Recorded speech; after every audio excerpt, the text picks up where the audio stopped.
வணக்கம் நண்பர்களே, welcome to Chennai ஃபுட்பீஸ். இன்றைக்கி நாம் பார்க்க போகிறது மோர் குழம்பு. இதுக்கு தேவையான ஐட்டம் தேங்காய், பச்சை மிளகா, ஜீரகம், வெண்டைக்காய் நறுக்கி வச்சுருக்கேன். தாளிக்கிறதுக்கு வெந்தயம், கடலைப்பருப்பு, கருவேப்பிலை, வத்தல், கடுகு, இது 2 கப்பு புளிச்ச மோர் எடுத்து வச்சுருக்கேன், தயிர் எடுத்து வச்சுருக்கேன், மஞ்சள், உப்பு. இப்போ இதெல்லாம் வச்சு எப்படி மோர் குழம்பு பண்ணுறதுன்னு பார்க்கலாம் வாங்க. இப்போது நான் இந்த மிக்ஸி ஜாரில் நான் வெட்டி வச்சுருக்கிற தேங்காய் 2 மூடி தேங்காய், அதை இப்படி விட்டு விட்டாக கட் பண்ணி வச்சுருக்கேன். உங்கள்கிட்ட காட்டின பச்சை மிளகாயை வெட்டி வச்சுருக்கேன். இது எல்லாத்தையும் போட்டு மிக்சியில் ஃபைன் பேஸ்ட்டாக இப்போ அரைச்சிட்டு வர போகிறோம். ஜீரகம் இதையும் போட்டுடலாம். இது 3ஐயும் சேர்ந்து நல்லா ஃபைன் பேஸ்ட்டாக அரைச்சிட்டு வர போகிறேன் நான். பாருங்கள், ஜாரில் இருக்குது. இப்போ பாருங்கள், இது ஃபைன் பேஸ்ட்டாக நல்லா அரைச்சிட்டு வந்தாச்சு. கட்டியே இல்லாமல் நல்லா அரைச்சாச்சு. இப்போது இதில் நான் வச்சுருந்த இந்த 2 கப்பு புளிச்ச தயிர் ஏன் ஸ்பெசிஃபிக்காக சொல்கிறேன்னா, தயிர் புளிப்பாக இருந்தால் மோர் குழம்பு நல்ல சுவையாக இருக்கும். சாதா தயிர்லேயும் பண்ணலாம், புளிச்ச தயிர் ரொம்ப நல்ல சுவையாக இருக்கும். பாருங்கள், நான் அரைச்சி எடுத்துகிட்டு வந்துட்டேன். அதையும் சேர்த்து ரொம்ப தண்ணியாகவும் இல்லாமல் ரொம்ப கெட்டியாகவும் இல்லாமல் இந்த கூழ் பதத்தில் இருக்கணும்.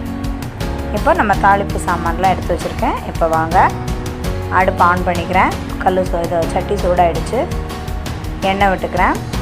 எண்ணெய் நல்லா சூடானதும் ஆஸ் யூஷுவல் நம்ம கடுகு போடணும். கடுகு நல்லா புரிஞ்சு வரட்டும். அதுக்கப்புறம் ஒவ்வொரு சாமானாக போட்டு ஒரு 2 நிமிஷம் கேப் கொடுக்கணும் எல்லா சாமானுக்கும்.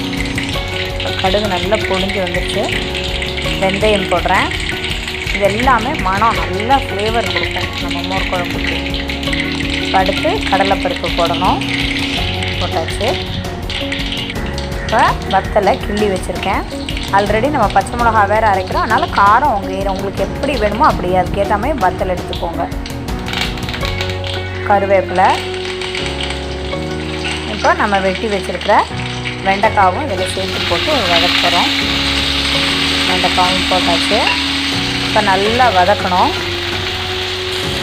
நல்லா வதக்கி இந்த வதக்கிறதுலேயே வெண்டைக்காய் வந்து வெந்துடணும். அந்த மாதிரி வதக்கணும். சிம்மிலேயே வச்சு வதக்குங்க, இல்லைன்னா ஏன்னா காய் கொஞ்சம் தானே அடிப்பிடிச்சிடும். அதனால சிம்மிலேயே வச்சு வதக்குங்க.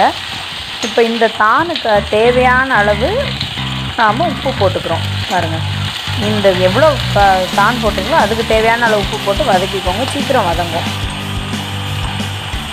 கொஞ்சோண்டு 1/2 டம்ளர் தண்ணி விட்றேன்.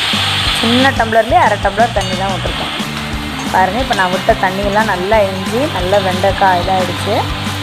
இதில் நம்ம அரைச்சி வச்சுருக்கிற அந்த கூழ் மாதிரி இருக்கிறது விட போகிறோம்.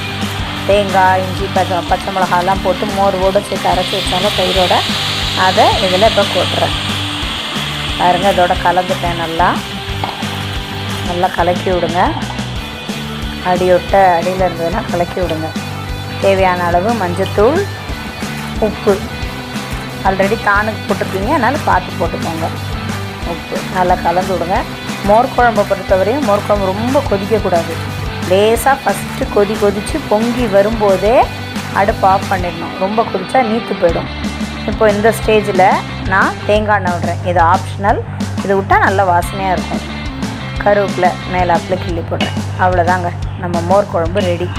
இப்போ இதை இன்னொரு பவுலுக்கு நம்ம ட்ரான்ஸ்ஃபர் பண்ணிடலாம். பாருங்கள், நல்ல வாசனை கமன்னு வருது. இது மோர் குழம்புல வந்து வெண்டைக்காய் தான் போடணும்னு இல்லை, எந்த காயோ இது போடணும். மோர் குழம்புக்கு சேப்பங்கிழங்கு, பூசணிக்காய் என்ன வேணால் போடலாம். பாருங்கள், அருமையான மோர் குழம்பு ரெடி. இந்த வீடியோ உங்களுக்கு பிடிச்சிருந்தா லைக் பண்ணுங்கள், ஷேர் பண்ணுங்கள், சப்ஸ்கிரைப் பண்ணுங்கள் சென்னை ஃபுட்பீஸ்க்கு.